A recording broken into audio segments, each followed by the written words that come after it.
ఉమ్మడి శ్రీకాకుళం జిల్లాలో హిందూ మత బౌద్ధ మత ఆనవాళ్ళు ఎక్కువగా కనిపిస్తూ ఉంటాయి. అందులోనూ హిందూ మత ఆనవాళ్ళు మరీ ఎక్కువగా కనిపిస్తుంటాయి. ఎందుకంటే చాలా గ్రామాల్లో చాలా ప్రాంతాల్లో హిందువులకు సంబంధించినటువంటి హిందూ దేవతలు దేవుళ్ళకి సంబంధించినటువంటి విగ్రహాలు బయటపడుతూ ఉంటాయి అని చెప్పేసి మనం చాలా కథలుగా వింటూ ఉంటాం. దానికి సంబంధించినటువంటి ఇప్పుడు మనం చూసుకున్నట్టయితే ఇక్కడ వినాయకుడి విగ్రహం ఉంది. ఉమ్మడి శ్రీకాకుళం జిల్లా సంతకవిటి మండలం మంతెన గ్రామానికి చెందినటువంటి గ్రామంలో మనం ఉన్న ఈ తవ్వకాల్లో బయటపడింది స్వయంభుగా వెలిసినటువంటి విగ్రహం అని చెప్పేసి గ్రామస్తులు చెబుతూ ఉన్నారు. దీనికి సంబంధించినటువంటి పూర్తి వివరాలు, అసలు ఈ విగ్రహాన్ని ఎప్పుడు గుర్తించారు, దీనికి సంబంధించినటువంటి వివరాలు ఏంటి అనేది గ్రామస్తులను అడిగి తెలుసుకుందాం. చెప్పండి, ఈ విగ్రహం ఎప్పుడు బయటపడింది, అసలు ఈ విగ్రహాన్ని మీరు ఎప్పుడు గుర్తించారు? నా పేరు అనాసల రామకృష్ణ అండి. నా వయసు 50 సంవత్సరాలు. ఈ విగ్రహం 1958-60 మధ్యలో నారాయణపురం కుడికాలువ తవ్వకాల్లో ఈ విగ్రహం బయటపడింది. దీంతోపాటు రాగి శాసనాలు కూడా బయటపడ్డాయి. అదే రాగి శాసనాలతో పాటు చుట్టుపక్కల విగ్రహాలు కూడా చాలా బయటపడ్డాయి. ఈ రాగి శాసనాల్ని అప్పట్లో పాలకొండ డివిజన్లో రెవెన్యూ ఆఫీసులో అప్పచెప్పడం అయింది. అలాగే అప్పటి నుంచి ఆ విగ్రహాన్ని ఇక్కడ రావి చెట్టు కింద తీసుకొచ్చి ప్రతిష్ఠించి అప్పటి నుంచి పూజా కార్యక్రమాలు మొదలు పెడుతున్నారండి. అయితే ఇక్కడ చూసుకున్నట్టయితే ఈ విగ్రహం రోజు దాని సైజు పెరుగుతుంది అని చెప్పి చుట్టుపక్కల ప్రచారంలో ఉంది. దానికి సంబంధించినటువంటి మీ దగ్గర ఏమైనా వివరాలు ఉన్నాయి? నిజంగానే దాని సైజు పెరుగుతున్నట్టు మీరు ఏమైనా గుర్తించారా? అంటే నా వయసు 50 సంవత్సరాలు చెప్పాను కదండి. నా చిన్నప్పటి నుంచి చూస్తున్నాను.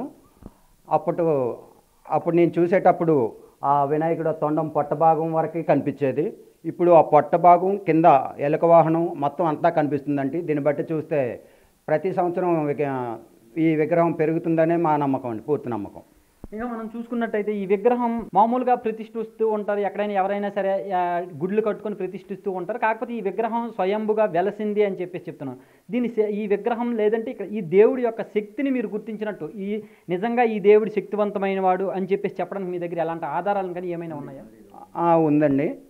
ఇది 4-5 సంవత్సరాల క్రితం ఇక్కడ హుండీ ఏర్పాటు చేయడం జరిగింది. ఆ హుండీని కొంతమంది దొంగలు ఎత్తుకెళ్ళిపోయారు. ఆ ఎత్తుకెళ్ళిపోయిన హుండీని తీసుకెళ్ళి ఇక్కడికి కిలోమీటర్ దూరంలో కాలువ పక్కన పడేశారు. అందులోంచి రూపాయి కూడా పోకుండా ఆ హుండీ అలాగే దొరికింది. అదే కాకుండా ఆ దొంగడు కూడా దొరికి పోలీస్ స్టేషన్లో అప్పచెప్పడం కూడా జరిగిందండి. అలా కాకుండా ఒకటి కాకుండా అలాగా 2-3 సార్లు జరిగింది. ఆ విధంగా దొరికిపోయారు. ఆ విధంగానే ఇక్కడ మా పూర్తి విశ్వాసంతో, దేవుడి మీద విశ్వాసంతో ఉన్నామండి.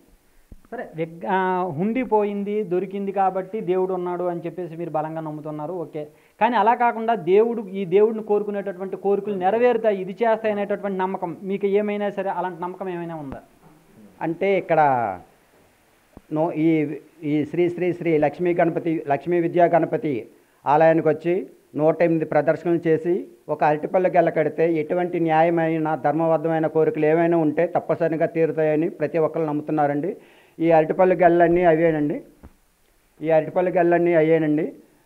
మీరు చూస్తున్నారు కదా. దీన్ని బట్టి చుట్టుపక్కల గ్రామ ప్రజలు, చుట్టుపక్కల చాలా కాపోరాడపేట, గడ్డబోరాడపేట నిన్న చాలా ఎక్కువ ఉండేవి. ఈ గజాల చట్టాలు ఏవి కనిపించేవి కాదు. నిన్న పూజా కార్యక్రమాల్లో కొన్ని పంచిపెట్టడం జరిగింది. మిగిలిన అరటిపల్లి గెల్లన్నీ 108 ప్రదర్శనలు చేసి అరటిపల్లి గెల్లలు కట్టినాయండి ఇవన్నీ. ఇది ఇంకా మనం చూసుకున్నట్టయితే ఇంకా ఎవరైనా సరే ఈ అరటిపళ్ళు గెల్ల అనేది వచ్చారు, కట్టారు, వాళ్ళ కోరికలు వాళ్ళకి కావాల్సిన కోరికలు మొక్కుకున్నారు, ఆ కోరికలు తీరాయి అని చెప్పేసి చెప్పినటువంటి ఆనవాళ్ళు ఏమైనా సరే మీ దగ్గర ఏమైనా, లేకపోతే అటువంటి లెక్కలు ఏమైనా మీ దగ్గర? అంటే ఇక్కడ మాకు కిలోమీటర్ దూరంలో మల్లాయిపేట వాస్తవ్యులు దుంపల రాము గారు ఇక్కడికి వచ్చి మొక్కుబడి చేసుకున్నారండి. ఆయన కానిస్టేబుల్ ఉద్యోగం వచ్చింది. ఆ కానిస్టేబుల్ ఉద్యోగం వచ్చిన తర్వాత ఆయనేమో వెండి కిరీటం చేపిస్తామని మొక్కుకున్నారు. ఆ వెండి కిరీటం కిలో వెండి కిరీటం 3 సంవత్సరాల క్రితం తయారు చేశారండి. అప్పటి నుంచి ప్రతి వినాయక చవితి రోజు స్వామివారికి అలంకారప్రాయంగా ఉంటుందండి. అలాగే 1995-96 మధ్యలో గ్రామస్తులందరూ కూడి చందాలు ఎత్తుకొని ఇక్కడ ఆలయం కట్టించడం జరిగిందండి. అప్పటి నుంచి ఈ నిత్య పూజలు అందుకుంటున్నారండి వినాయక స్వామి. ఇది మనం చూసుకున్నట్టయితే గ్రామస్తులు చెప్తున్నారు ఇదేది ప్రతిష్ఠించిన విగ్రహం కాదు, ఇది స్వయంభుగా వెలిసిన విగ్రహం అని చెప్పేసి చెప్తున్నారు. మనం చూసుకున్నట్టయితే ఈ రాతి విగ్రహం ఏదైతే ఉందో ఆ రాతి విగ్రహం చూస్తే నిజంగా మనస్ఫూర్తి చాలా సంతోషంగా ఆహ్లాదకరంగా అనిపిస్తుంది. ఎందుకంటే నిండుగా ఉన్నటువంటి ఈ విగ్రహాన్ని చూస్తే ఎవరికైనా సరే ఆ కనువిందు చేస్తున్నట్టు కనిపిస్తూ ఉంటుంది. ఈ విగ్రహాన్ని చూసిన తర్వాత ఎవరికైనా సరే మామూలుగా చెప్తూ ఉంటారు, కనుల నిండా దేవుడిని చూస్తే మన పాపం పాసిపోతుందని చెప్పేసి చెప్తూ ఉంటారు. అలాంటి ఫీలింగే ఇక్కడికి వచ్చిన తర్వాత కలుగుతూ ఉంది. అందరూ కూడా ఇక్కడ గ్రామస్తులు కూడా అదే చెప్తున్నారు, ఈ విగ్రహం అనేది మా గ్రామంలో వెలవడం అనేది నిజంగా మా గ్రామస్తుల అదృష్టం అని చెప్తున్నారు. ఇలాంటి విగ్రహాలు ఈ చుట్టుపక్కల చాలా ఈ తవ్వకాల్లో ఈ నారాయణపురం కాలువ ఏదైతే ఉందో ఈ కాలువ తవ్వకాల్లో చాలా విగ్రహాలు బయటపడ్డాయి. ఈ విగ్రహాలన్నీ కూడా ఈ చుట్టుపక్కల ఈ గ్రామం చుట్టుపక్కల కూడా చాలా విగ్రహాలు ఉన్నాయి. వీటన్నింటినీ చూస్తే ఈ ప్రాంతంలో ఒకప్పుడు దేవతలు దేవుళ్ళు అందరూ కూడా ఈ ప్రాంతంలో ఉండేవారని మేము నమ్ముతున్నాం. ఈ ప్రాంతంలో మేము పుట్టడం అనేది కూడా మా అదృష్టంగా భావిస్తున్నామని చెప్తున్నారు. మంతెన గ్రామస్తులు చెప్తున్నటువంటి విగ్రహాలు ఏవైతే ఉన్నాయో ఆ విగ్రహాలు ఉన్న స్థలానికి మనం వచ్చాము. ఇక్కడ చూసుకున్నట్టయితే చాలా విగ్రహాలు ఇక్కడ ఉన్నాయి. ఈ విగ్రహాలన్నీ కూడా ఇప్పుడు మనం చూసుకుంటే ఒకసారి ఇటువైపు చూపించండి. ఈ కాలువ ఏదైతే ఉందో ఈ కాలువ తవ్వకాల్లోనే ఈ విగ్రహాలన్నీ బయటపడ్డాయని చెప్తున్నారు. ఇది సుమారుగా 1958-60 మధ్యలో ఈ కాలువ తవ్వకాలు జరిగి ఈ కాలువ తవ్వకాల్లోనే అక్కడ మనం చూసినటువంటి విగ్రహం కావచ్చు, లేదంటే ఇప్పుడు కనిపిస్తున్నటువంటి ఈ విగ్రహాలు కావచ్చు, ఈ విగ్రహాలన్నీ కూడా ఈ కాలువ తవ్వకాల్లోనే బయటపడ్డాయి. ఇవన్నీ కూడా ఒక్కొక్క కాలువ తవ్వకాలు జరుగుతున్నప్పుడు ఒక్కొక్క విగ్రహం ఒక్కో ప్రాంతంలో తవ్వకాల్లో బయటపడితే వీటన్నింటినీ తెచ్చి ఇక్కడ పెట్టామని చెప్పేసి గ్రామస్తులు చెప్తున్నారు. దీంతోపాటు అక్కడ ఆ విగ్రహం ఏదైతే ఉందో వినాయకుడి విగ్రహం ఏదైతే ఉందో అక్కడ ఆ విగ్రహాన్ని ఆ మర్రి చెట్టు దగ్గర పెట్టి ఆ తర్వాత కొన్ని సంవత్సరాల తర్వాత అక్కడ టెంపుల్ని కట్టామని చెప్తున్నారు. ఇక్కడ చాలా విగ్రహాలు ఉన్నాయి, నందీశ్వరుడి విగ్రహాలు ఉన్నాయి, వినాయకుడి విగ్రహం ఉంది, ఆ తర్వాత లింగం, దీన్ని లింగంగా భావిస్తారు, ఇదే లింగం అని చెప్పేసి అంటున్నారు. భవిష్యత్తులో ఎప్పుడైనా సరే ఆ టెంపుల్ని ఈశ్వరుడి కోవిల్ని కట్టాలంటే శివుడి టెంపుల్ని కట్టాలంటే ఇక్కడే కడతామని చెప్తున్నారు. ఇప్పటికీ కూడా ఇదే శివుడి టెంపుల్గా మేము భావిస్తాం, ఎక్కడికే వచ్చి శివుడికి పూజలు చేస్తామని కూడా ఆ గ్రామస్తులు చెప్తున్నటువంటి పరిస్థితి. ఇక్కడ భవిష్యత్తులో ఎప్పుడైనా సరే ఇక్కడ భూసేకరణ జరిపి గ్రామస్తులతో ఈ స్థలం ఎవరైతే ఉందో దాంతో వాళ్ళతో మాట్లాడి అక్కడ భూమిని సేకరించి ఇక్కడ టెంపుల్ని నిర్మాణం చేసేటటువంటి ఆలోచన కూడా మాకుంది అని చెప్తున్నారు.